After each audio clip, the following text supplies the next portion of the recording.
crashes of the dollar. They say the world ended on a Thursday. No mushroom clouds, no alien motherships over the skyline. Just a press conference streamed from Geneva, some garbled translation in half a dozen languages, and then a blinking red banner that slid across every news feed I followed. Effective immediately. All trade with the United States suspended. Global currencies to abandon the US dollar. At first, I thought it was a cyber attack. We'd been seeing a lot of those. Spoofed headlines, deepfake politicians, stock market jumps triggered by bots. But this was different. Too many sources. Too coordinated. Too quiet. I was standing on the floor of the Rotterdam logistics hub, third largest in Europe. Maybe the world if you didn't count Chinese ghost ports. We were halfway through rerouting a lithium battery shipment when Peter, my manager, looked up from his tablet like a man hearing a car crash outside. "No more trade," he whispered in Dutch. "They're not serious." I pulled my phone from my vest pocket. Every alert said the same thing. Markets closed, dollar collapsing, euro decoupling, UN rising. He didn't wait for my reaction. Just turned and walked out the cargo bay doors into the wind to light a cigarette with shaking hands. That was the beginning. By the end of day one, every shipping manifest with a U.S. port was frozen. Custom systems jammed with queries they couldn't process. Calls poured in from every direction. Germany, Dubai, even South Africa. Clients demanding clarity, begging for answers we didn't have. "What do you mean we can't get paid?" one man shouted over the sat link. "I have 30 containers of medical equipment floating somewhere between Boston and the Azores." I didn't know what to tell him. None of us did. The logistics systems had been built around the dollar. Every contract, every invoice, every port fee, it all flowed through it. Now, it was like trying to breathe with concrete in your lungs. That night, I lay in my small flat above the canals, staring at the cracked ceiling and listening to the buzz of helicopters over the port. The street below was quiet. Too quiet. No music, no foot traffic. Just the occasional flicker of blue lights on the windows across from mine. I checked my crypto wallet. The value of Bitcoin had jumped 40%. Ethereum, too. The dollar-pegged stablecoins? Crashing. I pulled up the darknet forums I used for trade forecasting. People were panicking. Others were celebrating. One post stuck with me. "The empire has fallen. The emperor doesn't know it yet." Day 3 brought silence. Not the good kind. Not peace. Collapse. Our bank froze international transfers. Someone on the third floor of our office building smashed their computer monitor and started screaming about unpaid invoices and locked accounts. Security didn't bother stopping him. They just let him burn out his rage. Ships sat dead in the water, anchored outside major ports like bloated corpses. The price of fuel had doubled. Cargo insurance was invalidated across whole sectors. People began to realize this wasn't a temporary glitch. This was systemic. That afternoon, Peter called me into his office. He didn't say anything for a moment. Just sat there, eyes red, a glass of something brown and expensive in front of him. "You're a smart man, Lucas," he said. "You speak English. You know logistics. You think global." He slid a folder across the desk. Inside was a printed contract, a severance form, and a handwritten note. "Go east." I looked up at him. "You firing me?" "I'm setting you free," he said, with a humorless smile. "Before the world gets worse?" By day 5, I was already making plans. A friend in Lagos, Tunde, a port director I'd done routing work with years ago, sent me a message over Signal. Africa's open. BRICS are paying top dollar. Well, yeah, and now? Come fast. Flights were chaos. Credit cards didn't work anymore.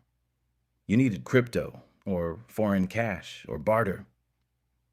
I traded 2 old hard drives and my VR headset to a hacker group in Utrecht in exchange for a one-way ticket to Ghana and a burner ID that could pass airport scans. At Schiphol, the terminals were quiet. Not empty, just subdued. Like everyone there was holding their breath. Flights to the U.S. were canceled. Flights from the U.S. non-existent. A man in a rumpled suit stood by the duty-free, staring at a wall of locked ATMs. I watched him hit the screen 3 times, then fall to his knees, arms limp at his side. No one helped him. No one looked. We all had our own cracks forming. I boarded a plane out of Europe with 1 duffel bag, a prepaid satellite device, and half my net worth in a hardware wallet tucked into my sock. I didn't know what was waiting on the other end. All I knew was that the world I left behind was gone. Not with a bang, just static on the line. Chapter 2. New flags. I landed in Lagos on the 7th day. It was just past midnight and the air hit me like a wall of diesel smoke and wet soil. The airport was a mess. Half the lights flickered, customs was running on generator power, and the lines to get through immigration snaked around collapsed barricades. But there was life here. Movement, urgency. Tunde met me outside the terminal, leaning against a scratched-up electric truck with a rust-colored BRICS logo spray-painted on the side. He looked exactly the same as I remembered. Shaved head, smart eyes, and always wearing sunglasses even at night. "You cut it close, my friend," he said, clapping my back. "Another day and we'd have had to dig you out of a European riot." Is it really that bad? He didn't answer right away. Just slid into the driver's seat and handed me a reusable glass bottle full of palm wine. "Let's get you settled before you ask me the big questions." The city was louder than I remembered. Generators buzzed from balconies, and little drones zipped between apartment towers delivering food and medicine. Billboards had changed. Western brands stripped away, replaced by Mandarin slogans and Pan-African logos. In some places, I could still make out the ghost outlines of Coca-Cola ads under the new paint, like faded scars. As we drove, Tunde filled me in. The Americans locked down. Capital controls, media blackouts, military in the streets. No imports, no exports. They're calling it the new containment. And the rest of the world? Everyone's choosing sides, or pretending not to. The BRICS nations, Brazil, Russia, India, China, South Africa, had seized the moment. They moved fast, built a new trade bloc overnight. No dollars, no Western banks. Just a digital reserve token backed by oil, rare earths, grain, and gold. They called it the standard. Clean, boring, official. Even countries that weren't part of BRICS were pegging their currencies to it, desperate for stability. "You're lucky you got out," Tunde said as we pulled up to a mid-rise apartment in Lekki. "Europe's on its knees. America's in denial. But here, we're building." Week 2, I started work. Tunde got me a contract with a private logistics firm running the port of Tema across the border in Ghana. Chinese money had rebuilt most of the West African shipping lanes. There were new rails, new cranes, new everything. The software ran on AI predictive models, updated hourly from trade satellites and sea drones, faster than anything I used in Rotterdam. But the infrastructure wasn't the most important thing. It was the freedom. Here, Deals were made face to face. Power came from private grids. The rules weren't dictated by Wall Street or Brussels anymore. It was raw capitalism, old school trade, but without the invisible leash of the dollar. People moved quick. If you had skills, you ate. If you hesitated, you were replaced by someone who didn't. I liked it. Back in the West, things got darker.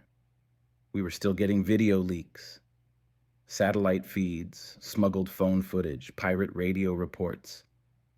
Los Angeles had declared a resource autonomy zone. That's code for we're hoarding food and turning off the highways. Texas was threatening to secede. Again, this time no one was laughing. Canada looked stable on the surface, but we saw grain shipments headed east, not south. In Mexico, the cartels had seized 2 ports and were negotiating directly with China. The world was becoming a chessboard again. Only this time, the pieces didn't follow the rules. Week 3, the first shots were fired. Not officially. Not yet.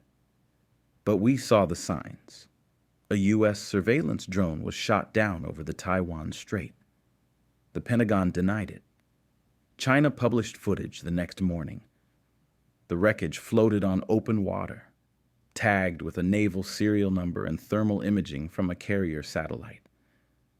Markets dipped again. The standard held steady. The dollar slipped further. I got a message from Peter in Rotterdam, just a short one. Gone. Bank seized. Warehouse empty. Take care, my friend. I haven't heard from him since. By the start of the second month, flags began to fall. Countries that had always leaned west started shifting east. Pakistan signed an emergency resource pact with Russia. Indonesia adopted the standard as its trade settlement system. Egypt, tired of IMF conditions, joined the BRICS Observer Council. Even some Eastern European states were quietly renegotiating their trade routes, hedging bets, covering exits. The UN held an emergency summit. It collapsed into chaos when the Russian ambassador accused the U.S. delegate of economic terrorism. The American walked out. Half the room followed. No resolution was passed. I remember standing on the port observation deck one night, watching container ships drift under the moonlight. A freighter from South Korea eased into dock, its hull lit by flickering LEDs, spelling out a new trade code in glowing Mandarin script. It struck me then. The world wasn't falling apart. It was shedding its skin